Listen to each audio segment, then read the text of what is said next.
जय श्री राम प्यारे भक्तों, आइए सुनते हैं रामायण के कुछ किस्सों के बारे में कि रामायण हमें क्या सिखाती है। एक रात की बात है, माता कौशल्या जी को सोने में अपने महल की छत पर किसी के चलने की आहट सुनाई दी। उनकी नींद खुल गई और पूछा कि कौन है। मालूम पड़ा श्रुति कीर्ति जी हैं। नीचे बुलाया गया। श्रुति कीर्ति जी जो सबसे छोटी बहू है, आई और चरणों में प्रणाम करके खड़ी रह गई। माता कौशल्या जी ने पूछा, हे श्रुति, इतनी रात को अकेली छत पर क्या कर रही थी?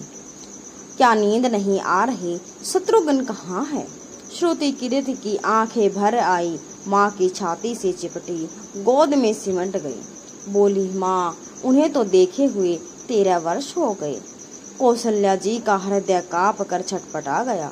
तुरंत आवाज लगी, सेवक दौड़े आए। आधी रात ही पालकी तैयार हुई, आज शत्रुघ्न की खोज होगी। और माँ चल पड़ी। आपको मालूम है कि शत्रुघ्न जी कहाँ मिलेंगे? अयोध्या जी के जिस दरवाजे के बाहर भरत जी नंदीग्राम में तपस्वी होकर रहते हैं, उसी दरवाजे के भीतर एक पत्थर की शिला है। उसी शिला पर अपनी बाह का तकिया बनाकर लेटे मिले। माँ सिरहाने बैठ गई। बालों में हाथ फिराया तो शत्रुघ्न जी ने आंखें खोली। माँ उठे और चरणों में गिर पड़े। आपने क्यों कष्ट किया? मुझे बुलवा लिया होता। माँ ने कहा, शत्रुघ्न, यह क्यों कर रहे हो? शत्रुघ्न जी की रुलाई फूट गई और बोले, माँ, भैया राम जी पिता की आज्ञा से वन चले गए। भैया लक्ष्मण भी उनके पीछे चले गए। भैया भरत भी नंदीग्राम में हैं। क्या ये महल, ये रथ, ये राजसी वस्त्र विधाता ने मेरे लिए ही बनाए हैं? माता कौशल्या जी ने उत्तर हो गई, देखो क्या है ये राम कथा। भोग की नहीं, यह त्याग की कथा है। आजकल प्रतियोगिता चल जाती है। यहाँ त्याग की प्रतियोगिता चल रही है और सभी प्रथम हैं। कोई पीछे नहीं रहा। चारों भाइयों का प्रेम और त्याग एक दूसरे के प्रति अद्भुत, अभिनव और अलौकिक है। रामायण जीवन जीने की सबसे उत्तम शिक्षा देती है। भगवान राम को 14 वर्ष का वनवास हुआ तो उनकी पत्नी माँ सीता ने भी सहर्ष वनवास स्वीकार कर लिया। परंतु बचपन से ही बड़े भाई की सेवा में रहने वाले लक्ष्मण जी कैसे राम जी से दूर हो पाते? माता सुमित्रा से तो उन्होंने आज्ञा ले ली थी वन जाने की, परंतु जब पत्नी उर्मिला के कक्ष की ओर बढ़ रहे थे तो सोच रहे थे कि माँ ने तो आज्ञा दे दी, क्या पत्नी भी दे देंगी? और मैं उर्मिला को कैसे समझाऊंगा, क्या कहूँगा? यही सोच विचार करके लक्ष्मण जी जैसे ही अपने कक्ष में पहुँचे तो देखा उर्मिला जी आरती की थाल लेकर खड़ी थी और बोली, आप मेरी चिंता छोड़कर प्रभु की सेवा में वन को जाओ। मैं आपको नहीं रोकूंगी। मेरे कारण आपकी सेवा में कोई बाधा न आ जाए, इसलिए साथ जाने की जिद भी नहीं करूंगी। लक्ष्मण जी की कहने में संकोच हो रहा था, परंतु उनके कुछ कहने से पहले ही उर्मिला जी ने उन्हें संकोच से बाहर निकाल दिया। वास्तव में यही पत्नी का धर्म है। पति संकोच में पड़े उससे पहले ही पत्नी उसके मन की बात जानकर उसे संकोच से बाहर कर दे। लक्ष्मण जी चले गए, परंतु 14 वर्ष तक उर्मिला ने एक तपस्विनी की भांति कठोर तप किया। वन में भैया भाभी की सेवा में लक्ष्मण जी कभी सोए नहीं, परंतु उर्मिला ने भी अपने महलों के द्वार कभी बंद नहीं किए और सारी रात जाग जाग कर उस दीपक की लौ को बुझने नहीं दिया।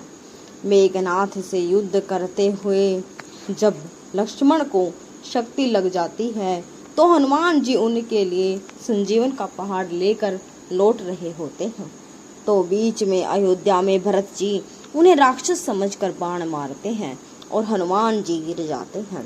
तब हनुमान जी सारा वृत्तांत सुनाते हैं कि सीता जी को रावण ले गया है, लक्ष्मण जी मूर्छित है। यह सुनते ही कौशल्या जी कहती हैं कि राम को कहना कि लक्ष्मण के बिना अयोध्या में पैर भी ना रखे, राम वन में ही रहे।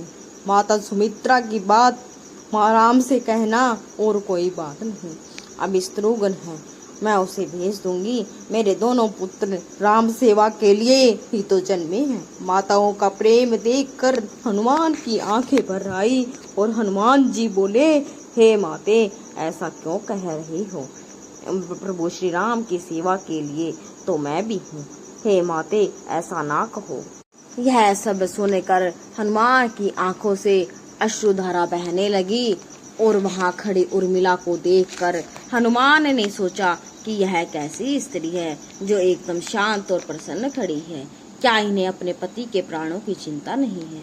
हनुमान जी पूछते हैं, हे देवी, आपकी प्रसन्नता का कारण क्या है? आपके पति के प्राण संकट में हैं। सूर्य उदित होते ही सूर्य कुल का दीपक बुझ जाएगा।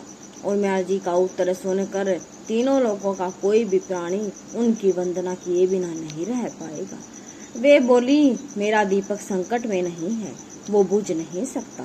रही सूर्योदय की बात, तो आप चाहे तो कुछ दिन अयोध्या में विश्राम कर लीजिए, क्योंकि आपके वहां पहुंचे बिना सूर्य उदित हो ही नहीं सकता।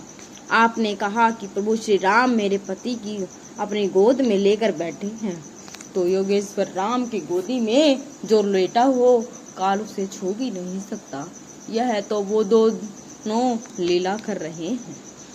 मेरे पति जब वन में गए हैं तब से सोई नहीं हूँ। उन्होंने न सोने का प्रण लिया था, इसलिए वे थोड़ी देर विश्राम कर रहे हैं, और जब भगवान की गोद मिल गई तो थोड़ा विश्राम ज्यादा हो गया। वे उठ जाएंगे, और शक्ति मेरे पति को लगी ही नहीं, शक्ति तो राम जी को लगी है। मेरे पति की हर श्वास में राम है, हर धड़कन में राम है, उनके रोम रोम में राम है, उनके खून की बूंद बूंद में राम है, और जब उनके शरीर और आत्मा ही में ही श्री राम, तो शक्ति राम जी को लगी है, दर्द राम जी को ही हो रहा है। इसलिए हनुमान जी आप निश्चिंत होकर जाएं, सूर्य उदित नहीं होगा। राम राज्य की नींव जनक की बेटियां ही थी, कभी सीता तो कभी उर्मिला। भगवान राम ने तो केवल राम राज्य का कलश स्थापित किया, परंतु वास्तव में राम राज्य इन सब के प्रेम, त्याग, समर्पण, बलिदान से ही आया। रामायण का विशेष तथ्य क्या है? रामायण हर मनुष्य को जीवन जीना सिखाते हैं।